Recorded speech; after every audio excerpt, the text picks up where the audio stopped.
Everybody and their mother is coming online telling you to choose yourself. But what does choosing yourself even mean? And also, if you are to figure it out and indeed choose yourself, are you made aware that there are going to be consequences, or you're just thinking this is a victorious thing? You're just going to choose yourself and then finally the world is going to be amazing. And if you were made aware that there are consequences, are these consequences some type of consequences that you're willing to pay? Like a lot of backlash, like being called selfish, losing friends, lovers, having a marriage collapse, maybe. So today what we're going to tackle is, what does choosing yourself really mean? And can choosing yourself coexist with choosing others? And most importantly, can you choose yourself and be loved by others simultaneously? In short, what are the side effects of choosing yourself? This way, at least you become aware, and then you decide whether you're going to go for it. As if it's an option. It's really funny that we are having to talk about the fact that we don't choose ourselves, so basically we self-abandon, as a thing that we have to stop doing, when for so many of us, this is the default way of living. So abandoning ourselves, not choosing ourselves and not prioritizing ourselves is the default, particularly when you are a woman. So this is going to be a video for those of you that self-abandon by default, meaning you override your own needs, your emotions, whatever you desire, and others are constantly the priority of your life and experience. And every decision you make is primarily toward thinking, what do others need, prior to thinking, what do you need? And so it's almost like living your life as if you're under this contract, this unconscious, unspoken contract that says, I exist to make other people's lives easier. And if I'm a woman, I should actually enjoy doing it, because self-abandoning is what we were all taught to do in one way or the next. And also being told that it's a good trait. We weren't really told if you self-abandon, it's a good trait. But we were told that if we prioritize others, we are a better woman and a better human and better to be around. Parenthesis, I saw this video of this therapist here online, a man who is teaching men how to choose women, because men are the prize after all. He was saying that in all the relationships that he's had, the most long-lasting relationships were not with the hottest woman or whatever woman. They were with he called it something like non-confrontational, non-offensive woman. A woman who is easy to be around and made it easy for him to pursue his goals and his life, and was an addition to his life and made his life easier. Okay, parenthesis closed, but even the people who choose men, who teach men how to choose women. Anyway, so what does self-abandoning look like?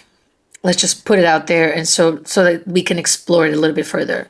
Self-abandoning is when we say yes when we do not want to.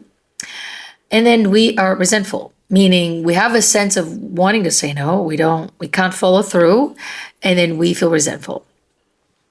We do not listen to our own instincts. We prioritize how others feel before we consider ourselves. We change our opinion based on whoever is around, so we don't have our solid own opinions on things. Depending where we are, we're going to say things, and even if people are saying horrible things, and as a woman, maybe you've experienced this, to be around men who say things about other women, you're like, haha, when you're thinking, what a creep. But you can't really say anything because you have to look cool and appear like a cool girl so you can belong there. The self-abandoning in our lives looks like we are over-explaining ourselves, that we stay in situations and relationships that drain us well over their expiry date, because we feel sorry for that person. We don't know what's going to happen to them and how they're going to cope without us. Self-abandoning is when we talk our own selves out of our own boundaries, when we give access to people who haven't earned it. We self-abandon when we sort of allow the world to tell us what we're worth, and we take that without saying, actually, I wanted something else. No, we don't say that. We self-abandon completely. So basically, anything that we do that overrides our needs and our wants and our instincts is self-abandonment. Meaning we have a self that wants and feels and has certain messages for us. And what we do at any given moment is abandon that self and be like, no, no, no, we have to do whatever is being asked of us, okay?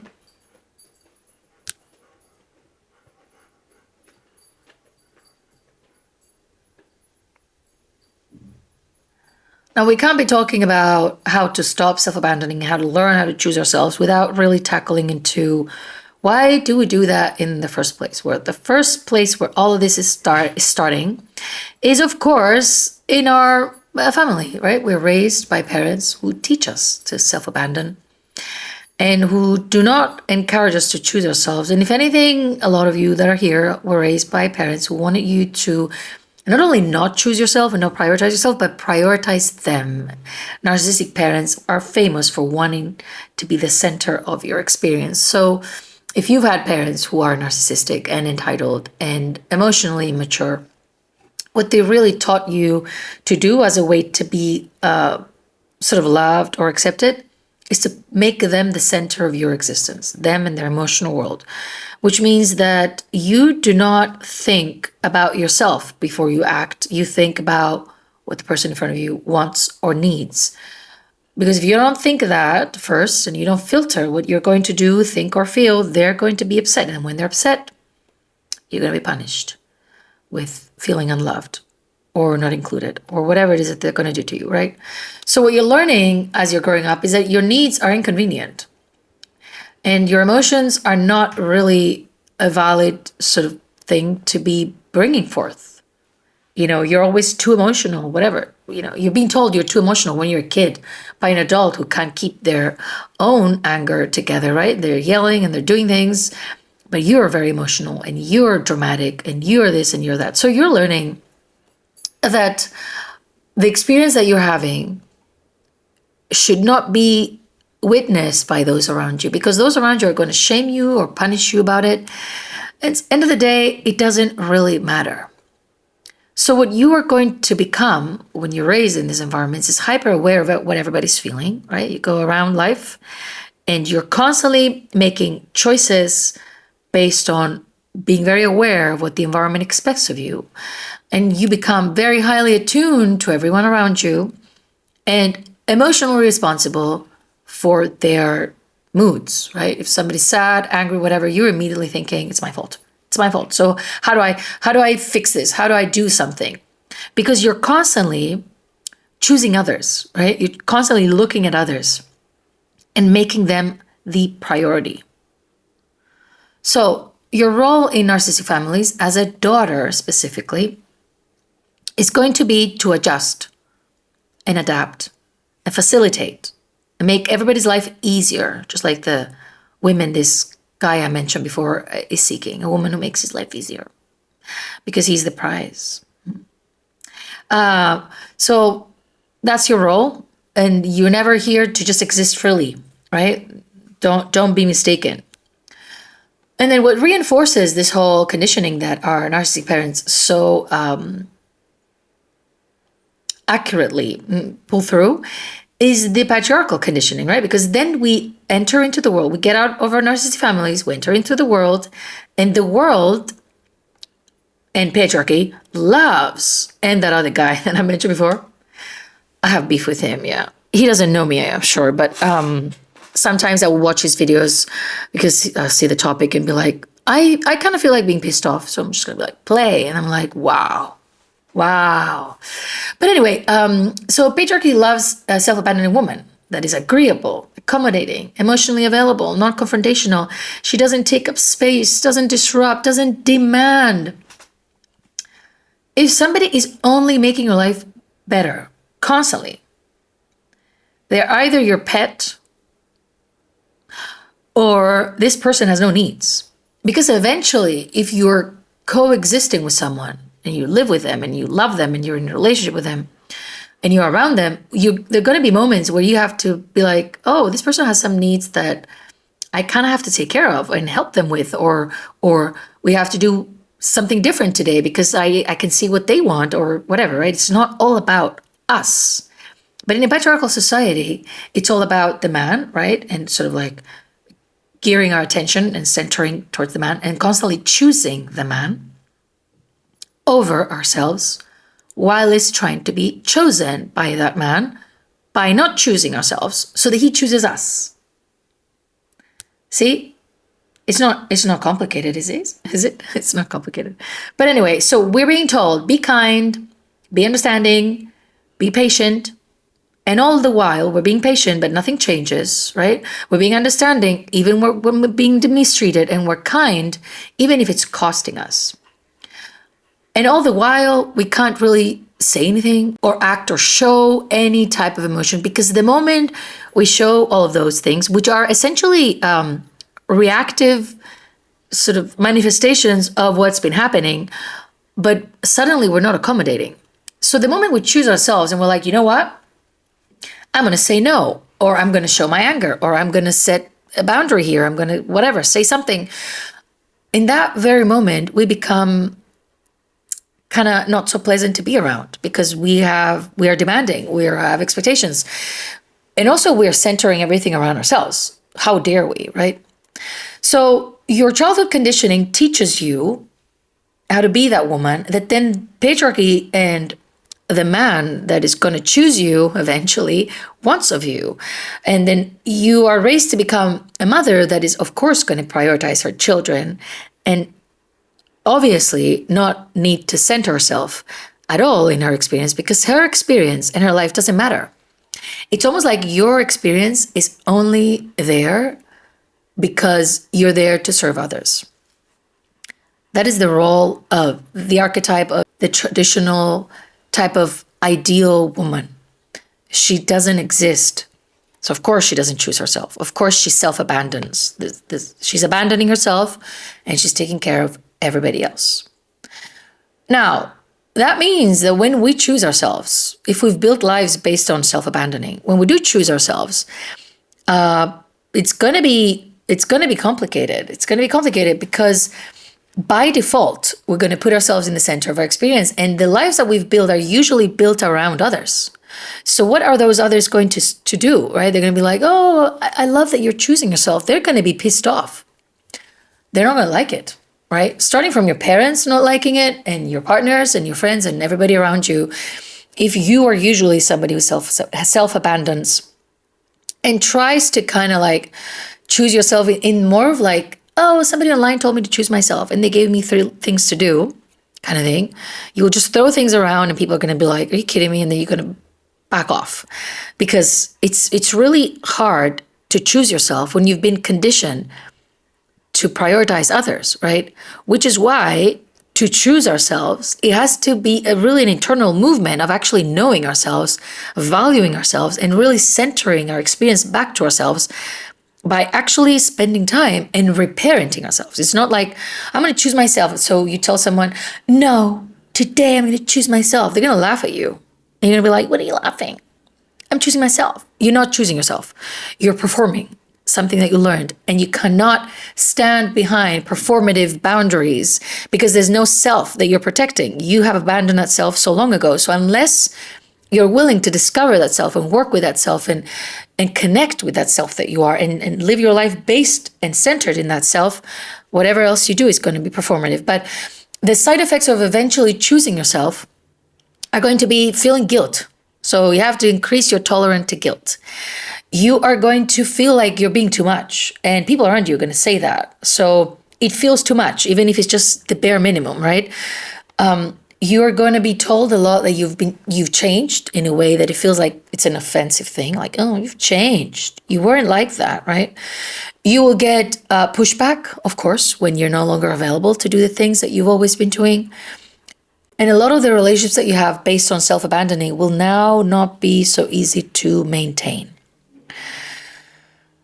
which means that you probably end up a little bit lonely and a little bit disconnected from everybody. And like you have to build a brand new life through this new persona, right? That actually is centered around herself and her experience, which means that you will inevitably have to allow yourself to be abandoned by others, as you do not choose anymore to abandon yourself, which means also that others will not be seeing you as good, or you will not earn their love or their acceptance, and you won't be liked. And I don't know how well you can deal with knowing that you won't be liked and you won't be performing your best, because that feels a little bit like death when we've learned that all we must do in our lives is prioritize others. But it's a little bit done in a selfish way. It's like, if you want to be loved, so if you want something for you, so the drive is, what do you want to get for you? But the lens is, but how to get that for you is done through others. So it's almost like we're being gatekept the experience of feeling good about ourselves. And the gate that we have to sort of pass through, that paywall, is a performance. We have to perform so that people like us. And when we perform, it means we will abandon ourselves and we constantly choose others. And then those others are going to, in return, like us. So then finally, we can feel good about ourselves. That's crazy, right? It's a lot of work. That is a lot of work. And life is short to put in so much work. But are we willing? So much work with so much little ROI. Like, what do we get eventually? When do we get it? And is the price that we're paying worth it, right? If we self-abandon for all our lives to get someone to say, you're really nice, you know that? Like, do you know what I mean? Like, the recognition or whatever it is that we think we're going to get, is it worth it? I don't think it is. But we have to grow a thicker skin into being perceived as selfish or as not likable in every room that we enter, and not being constantly, vigilant over what other people want and need, and being seen as a bad daughter, right? Especially as a bad daughter, as a bad mother, as a bad whatever it is that we're going to be told that we are, because we are choosing ourselves. Now, choosing ourselves may sound like I don't care about anybody else, and if I have kids, I don't even feed them anymore, to someone who thinks that it's an all or nothing thing. But choosing ourselves is more like, I have a center here, and I understand that within my responsibilities, that, by the way, you probably have a lot more than you should, and you're not responsible to raise your man. You are responsible to raise your kids, but not him or your parents. So it's to make a true evaluation. Okay, what are my responsibilities? Where am I looking at? Who is important for me, to sort of put them in that center? But in that center, in the center of that center is me. So when I wake up in the morning, although I have to take care of certain others that are dependable and dependent on me, not grown adults that I have to raise and don't ask them to show up for themselves or for me, and I'm in this codependent dynamic with them, no, that doesn't count. So I wake up in the morning and I think, first of all, what do I feel? What do I need? What would make me feel good today? And then I take a moment of my day when I can to do that alongside with my responsibilities of being an adult. So choosing myself means I'm making decisions based on what's true for me and not to keep the peace. So if I have a partner who is abusive or who is slacking and isn't supportive, I tell him that I don't like that. And I'm willing to choose myself if he doesn't change, rather than continue to choose him as he's not showing up for me. Do you see what I mean? So choosing ourselves means when people are disappointed in us because we're choosing ourselves, we don't try to fix it. And we sit with the discomfort of knowing that, oh, I could have chosen them and make them feel good, but actually I chose myself. But I value myself enough to sit with the price, which is this discomfort. And it passes. Honestly, it does. Choosing ourselves means we don't over-explain our choices for people to accept them. We can just say, people, do you want to come to this event? No, thanks. You don't have to explain why. You don't have to justify things, right? You say no without trying to kind of like make it land as soft as possible. You can just say no. You're allowed to say no. You also choose yourself when you let your tone and your energy to be real and not edited. So people are a little bit allergic when a woman says something that doesn't sound polished or really nice and she doesn't say it with a smile. And a practice that I believe a lot of women need to start adopting, a practice we have to start adopting is to kind of allow ourselves to be a little bit unpleasant to others, because we've been taught to be pleasant so much and at our expense. And even when somebody does something bad or they cross boundaries or they're being rude, all we think is, I didn't want to be rude. I just want to be nice to them. Even if they're being rude, like we don't even want to respond to rudeness rudely. We want to be nice as a response to someone being rude to us. So I think we should stop doing that. Choosing ourselves also means that we are going to prioritize our well-being, and we're going to prioritize what we feel and trust that, even when it contradicts what other people are saying. Not abandoning ourselves and choosing ourselves means, if we were to have an image of it, that we are walking around our lives with a child. We're holding a child, and that child is ourselves. And she's constantly saying, I need this, I want that, I feel like this. And we attune to her needs. That is what choosing ourselves really means. And the way to heal from our conditioning to not choose ourselves and to self-abandon is, as I said before, we have to make it into, we have to have the focus of reparenting ourselves. That is the focus. The focus is, if I was myself's parent right now, right? For example, you go somewhere and somebody touches you inappropriately, right? And they don't really know you, they hug you, whatever. They do something weird. And you're feeling awkward. And if that was a child or your daughter, you would want her to say, hey, I'm not comfortable with a hug, for example, right? But you, when you don't choose yourself, you're going to be like, haha, and just kind of like go for it or whatever, right? Choosing yourself means that you prioritize your comfort in your own skin.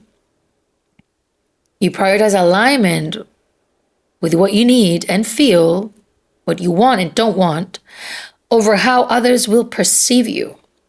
So in a way, to start choosing yourself and to stop self-abandoning, you have to be fully okay with people leaving you, but never again be okay with you leaving yourself. And that's it. So we stop self-abandoning when we fully choose ourselves, and we choose ourselves when we stop self-abandoning. And these terms, I really want you to sit with them and understand them for what they literally mean for you and how they look in your life. So that when you decide that you're going to stop self-abandoning and you're going to start choosing yourself, you don't wait for anybody to give you rules on say no when this happens. Say no. It's really, this isn't like choosing yourself is a genuine act of being in alignment and in contact and in connection with yourself. As I said before, this should not even have been a thing that we do or don't do. It should be a natural expression, but we've been deconditioned out of centering our experience as the most important thing in our lives. Imagine that we go through our lives and the least important experience and the needs and the things that we value the least are our needs and ourselves, right? And we're trying so hard for others to choose us by us not choosing ourselves. Because when they choose us, when others choose us, we will feel worthy. But as we're self-abandoning so much, we're actually acting like not only we're unworthy, we don't even matter, right? We're very quick to just throw our needs out of the window and not even think twice, because we always prioritize others. And even with the hidden agenda that we want to be met, still the priority is others. And still the ones whose life becomes easier and better is others. So to you that wants to start choosing herself, my advice is this. First, really sit with what it looks like in your life, what self-abandoning looks like in your life. What would choosing yourself look like instead? And what would it cost you if you were to stop self-abandoning? Who and what relationships would it cost you? And ask yourself, am I willing to pay that price? And if you're willing to pay that price, or you're finally not willing to pay with abandoning yourself, you're going to have to sit down and do some inner work and start reparenting yourself with so much determination and focus and devotion. Basically, all of that attention that you were giving outwards, you're going to bring it inward and start working with yourself. And you're going to focus on yourself. And as you focus on yourself and you reparent yourself, you're going to find out that abandoning yourself is not an option anymore. We can't live by abandoning ourselves. And this is something that I know there's some exceptions, and I always think there's going to be exceptions, especially if we are mothers. But if it's, in moments in time that you have to prioritize a child over you, but if it's a constant thing and a character trait, living a whole life abandoning yourself is the biggest self-betrayal of all, and a life that is unlived. So you deserve what it's like to be someone's priority. You deserve what it's like to have someone actively want to make your life better and make you happy. You deserve what it's like for someone to care about your needs and your wants and to prioritize them.